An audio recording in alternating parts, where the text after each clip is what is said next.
Você descobriu que tem direito à isenção e restituição de imposto de renda por doenças graves sobre seus rendimentos de aposentadoria, pensão ou reforma, e quer saber qual que é a melhor opção, se é pedir pela via administrativa junto a órgãos públicos ou se é já entrar com uma ação judicial junto ao Poder Judiciário. Neste vídeo, então, nós vamos conversar sobre as vantagens e desvantagens de cada uma dessas opções. Quer saber mais sobre esse assunto? Então nos acompanhe neste vídeo até o final.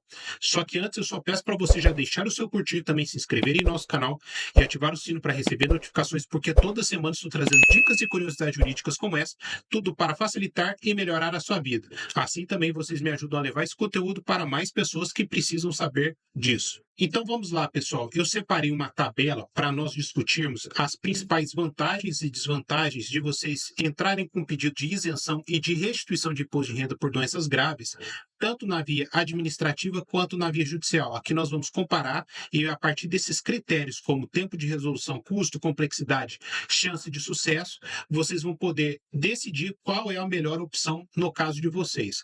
Vamos começar pelo tempo de resolução. Já coloquei aqui, ó.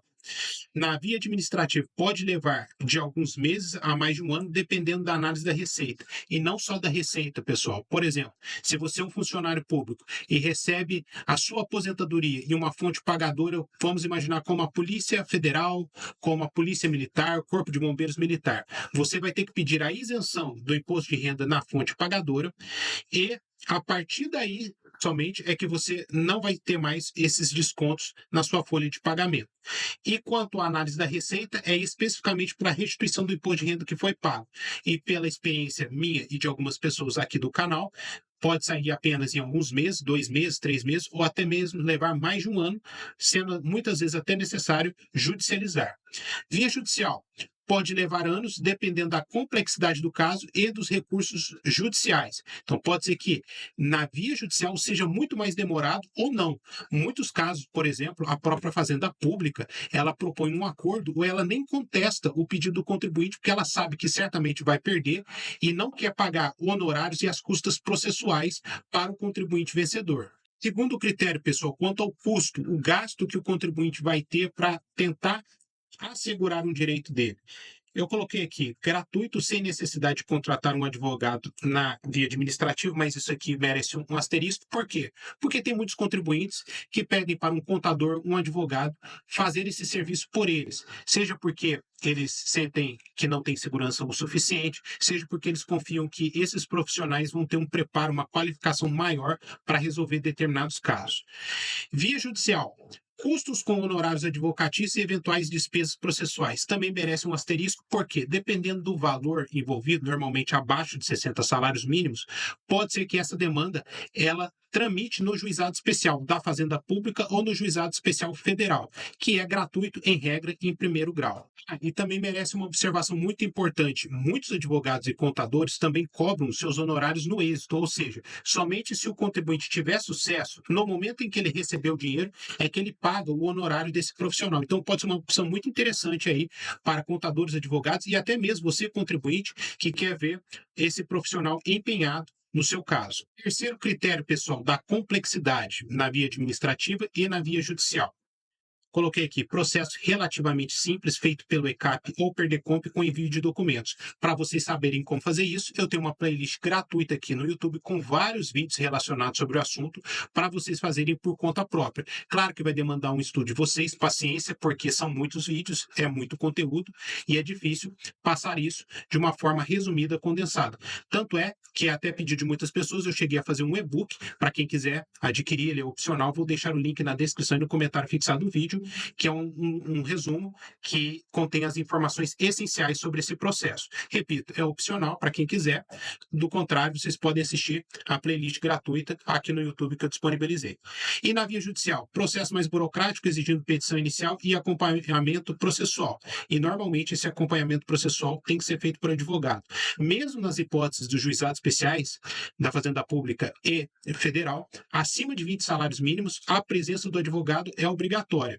E isso não se confunde, obviamente, com a isenção de custas e de honorários até 60 salários mínimos, como eu já falei anteriormente. São situações diferentes. Chance de sucesso. Eu coloquei, pessoal, alta se a documentação estiver correta e a doença for reconhecida na via administrativa, podendo receber os valores ainda mais cedo, porque não está sujeito ao regime dos precatórios. Pessoal, se vocês atenderem às exigências da Receita Federal, como laudo médico, a doença estiver ali expressamente na lei, é mais fácil de vocês conseguirem pela via administrativa. E normalmente vocês recebem até esses valores mais cedo. Mas agora, se demandar um maior subjetivismo, para saber se o caso do contribuinte é uma doença grave ou não. Por exemplo, quem tem a LER, aquela lesão, a tendinite, ela normalmente não é reconhecida na forma administrativa pela Receita Federal porque não está expressamente previsto na lei, mas pela via judicial já tem até entendimento, jurisprudência do STJ sobre isso. Por isso que eu coloquei maior que na via administrativa, a chance de sucesso em caso de negativa indevida da Receita ou da fonte pagadora. E tem esses dois problemas, porque pode ser que a sua isenção ela seja negada pela fonte pagadora, por exemplo, um aposentado do INSS, o INSS indefere, ele vai ter que ir para o judiciário. Ou às vezes ele tem até isenção, mas ele vai buscar a restituição do imposto de renda junto à Receita Federal e a Receita Federal indefere. Ele vai ter que judicializar mesmo assim. Então, o judiciário ele é mais flexível e favorável ao contribuinte normalmente. Continuando, pessoal, provas necessárias. Eu coloquei aqui que na via administrativa, laudo médico oficial, isso é emitido por um serviço público, pode ser do SUS, mas não pode ser laudo médico particular. Situação diferente da via judicial, como eu vou comentar com vocês. Ato concessivo da aposentadoria e reforma e pensão, e tem que estar comprovado que pagou impostos. Se você já teve o desconto em folha de pagamento, provavelmente você não vai precisar provar isso daqui. Agora, se você pagou imposto de renda por Carnê-Leão, DARF, aí você vai ter que fazer pelo Perdeconp juntando esses comprovantes. Via judicial. Pode exigir perícia judicial, dependendo do caso. Normalmente, os juízes não exigem quando tem laudo médico particular, quando já estiver bem documentado, bem robusto. Além dos documentos fornecidos na via administrativa, obviamente, mas não há exigência de laudo médico oficial necessariamente. Tanto é que tem até uma súmula, quer dizer, uma jurisprudência já unificada no STJ sobre esse assunto. Tem outro vídeo que eu já comentei melhor sobre ela, podem conferir lá. Retroatividade, pessoal. Até quanto tempo vocês podem cobrar, pedir essa devolução de valores? Primeiramente, para declarar a pessoa como isento de imposto de renda, não tem prescrição, basta uma ação declaratória para isso. Não está sujeita a prescrição, tá, pessoal? Então, tenha muita atenção com isso. Mesmo que a pessoa já esteja aposentada há muito tempo, mesmo que ela já tenha essa doença há muito tempo, esse direito de reconhecer ela como isenta não prescreve. Agora, situação diferente, ela dela receber os valores passados, aqueles que já foram descontados, cobrados dela. Então, eu coloquei retroatividade. Na Receita Federal, limite de 5 anos de restituição, vocês podem até mesmo tentar fazer as retificadoras do imposto de renda anterior, que vocês vão ver que o sistema não deixa, não permite. Vai aparecer lá que já passou o tempo. Mas, na via judicial, mesmo limite de 5 anos, porém, mas pode ser discutida a prescrição dependendo do caso. Então, se a ação judicial ela foi proposta há um tempo atrás, pode ser que a partir daquele momento em que foi ajuizada a ação é que vai ser contado esses 5 anos e pode ser que mesmo passado 5 anos envolva todo o período também em que tramitou a ação judicial. Então, pode ser que aí o contribuinte ele tenha mais valores para receber. Então, tem que fazer essa análise aí para vocês saberem se vale a pena ou não a via administrativa ou judicial também. Possibilidade de recurso, pessoal. Coloquei aqui que cabe recurso administrativo caso haja negativa, tanto isso da fonte pagadora quanto na Receita Federal, só que vocês vão ter que consultar as normas administrativas de cada um desses órgãos, o que já é mais complexo e pode demandar aí um serviço mais especializado de contadores e advogados. Mas pode ser demorado e com altas chances de multas e juros. Por quê? Se a pessoa ainda ela insiste em recorrer, em impugnar e ela não atende às formalidades da Receita, a Receita ela pode agravar a sanção para o contribuinte. Já, caso a decisão judicial seja desfavorável, é possível recorrer às instâncias superiores. Então, o que normalmente eu faço, eu recomendo para as pessoas? Se houve uma negativa junto à Receita Federal de restituição de valores, já judicializa. Não tenta impugnar, não tenta recorrer na via administrativa. Por quê? Porque já vai ser demorado e ainda pode trazer prejuízo para o contribuinte. Eu gosto assim, tem gente que pensa diferente, mas é normalmente o que eu recomendo para as pessoas. Usar, então, o Poder Judiciário como uma via recursal, uma via uma segunda via, uma segunda instância, caso a via administrativa não tenha dado certo. Já quase acabando, pessoal, risco de indeferimento. Temos aqui, se houver falha documental ou interpretação restritiva da Receita, vai ser indeferido o seu pedido. Por exemplo, se não tem laudo médico oficial, vai ser indeferido, pessoal. Não adianta discutir, não adianta insistir, por quê? Porque a Receita Federal segue as próprias normas dela, administrativas. E aqui no judiciário nós temos menor risco, pois o judiciário pode reconhecer o direito mesmo diante de negativa da Receita ou da fonte pagadora. E até mesmo, pessoal, não só essa questão do laudo médico oficial, existe também uma discussão sobre a cobrança do imposto de renda em resgate de VGBL, que é um plano de previdência privada complementar. Tem até um vídeo aqui que eu separei para vocês em que o STJ, Superior Tribunal de Justiça, estava discutindo a isenção de imposto de renda concedida a portador de doença grave, se valeria para resgates de PGBL e VGBL. Então, o julgamento foi feito em 5 de outubro de 2021, já tem um bom tempo, mas o judiciário já reconhece que é possível sim. Então, aqui os próprios O ministros ministro Mauro Campbell discutiram Marques, isso. relator do recurso no STJ, afirmou que PGBL e VGBL são planos de caráter previdenciário que se diferenciam em razão Que eu falei para vocês, é um plano de previdência privado complementar. Não é todo mundo que tem. Esses planos de previdência, eles são opcionais. Algumas pessoas recebem isso durante a vida na empresa que trabalharam, no órgão público, mas é opcional, não é obrigatório que nem INSS, por exemplo, e aqueles dos servidores estatutários. do momento em que o contribuinte paga o imposto de renda sobre a aplicação. E essa diferenciação não importa para a validade da isenção sobre proventos de portadores de moléstia grave, estabelecida na Lei 7.713 de 88. Falei para vocês, segundo o judiciário, não importa se é VGBL, PGBL, é isento o contribuinte portador de doença grave. A Receita Federal não entende assim quanto ao VGBL. Já fiz vídeo aqui no canal falando melhor sobre esse assunto, pessoal, podem conferir lá. Porque ambos os modelos irão gerar efeitos previdenciários, uma renda mensal ou um resgate único. Desta forma, por unanimidade, a segunda turma do STJ deu provimento ao recurso do contribuinte.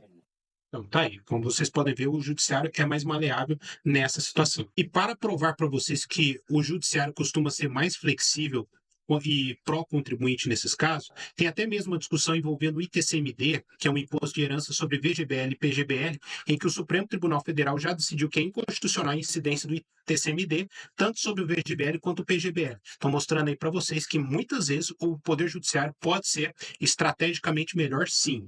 E para finalizar a nossa análise, pessoal, coloquei aqui isenção futura. Na via administrativa, se concedida a isenção, não é automática para os próximos anos. O que isso significa? Muitas vezes, vocês vão ver que a fonte pagadora, ela defere a isenção, só que ela fala que a pessoa tem que passar por uma nova perícia, por uma nova avaliação depois de um determinado tempo. E já no Poder Judiciário, se concedida a isenção futura, também é garantida e reconhecida judicialmente, porque tem uma súmula do Superior Tribunal de Justiça nesse sentido, que não depende de chances de recidiva da doença e nem de manifestação dos sintomas dela. Imagina uma pessoa que foi curada do câncer, da neoplasia maligna. Ela não precisa ter que passar por uma nova avaliação para mostrar que ela ainda está com sintomas da doença, que ela ainda tem chance de que o tumor, de que a doença se manifeste novamente. Ah, pessoal, e aqui vai uma dica muito especial para recompensar você aí que ficou até o final do vídeo. Para vocês verem como que as esferas administrativa e judicial, elas não necessariamente se excluem, elas às vezes podem se complementar.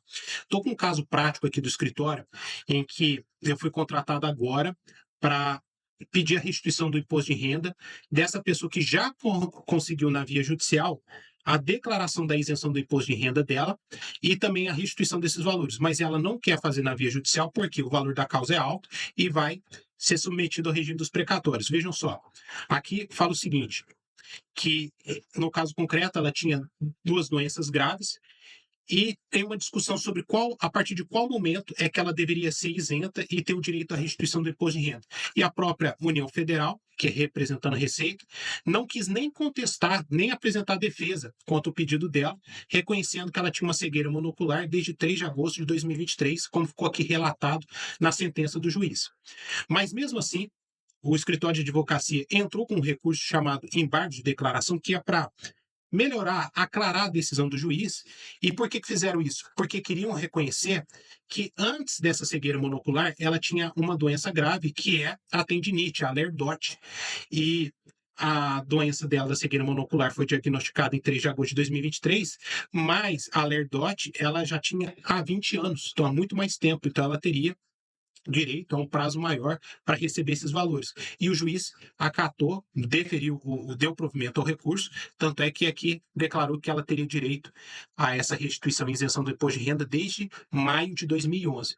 E agora, com uma sentença judicial, nós vamos utilizar ela na Receita Federal para ver se conseguimos receber esses valores todos aí. Pessoal, basicamente era isso que eu tinha a comentar com vocês. Se gostaram do vídeo, deixem o seu curtir, se inscreva em nosso canal, também comente deixando a sua dúvida. E, no mais, vou deixar para vocês aqui uns vídeos na tela final que podem ser muito úteis e interessantes para vocês para completar a análise. Meu muito obrigado e até mais.